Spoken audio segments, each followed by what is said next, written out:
നമ്മുടെ പാചകത്തെയും ഭക്ഷണത്തെയും ബാധിക്കാൻ പോവുകയാണോ പശ്ചിമേഷ്യൻ യുദ്ധം? സർക്കാർ കണക്കു പ്രകാരം 16 ദിവസത്തേക്കുള്ള പാചകവാതകമാണ് നമ്മുടെ റിഫൈനറികളിലും മറ്റുമായി ഇപ്പോഴുള്ളത്.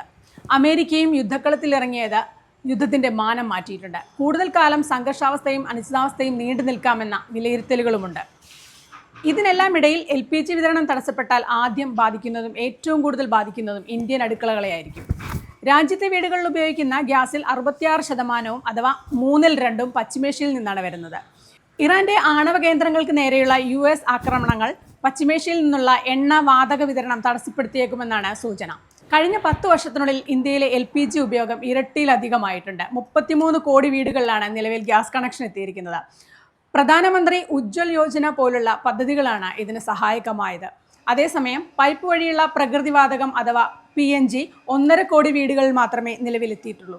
നമ്മുടെ റേഷൻ കടകളിൽ നിന്ന് മണ്ണെണ്ണ കിട്ടിയിട്ട് എത്ര കാലമായി? വിറകടുപ്പ് പുതുതലമുറയ്ക്ക് ശീലമല്ലാതായി. ഫലത്തിൽ LPG തീർന്നാൽ ഭക്ഷണം പാചകം ചെയ്യാൻ വല്ലാതെ പ്രയാസപ്പെടേണ്ടി വരുന്ന അവസ്ഥയാണ് കേരളം ഉൾപ്പെടെ പലയിടത്തുമുള്ളത്. യുദ്ധമേഘങ്ങൾ ഒഴിഞ്ഞു പോകുമെന്ന് ആശിക്കാം.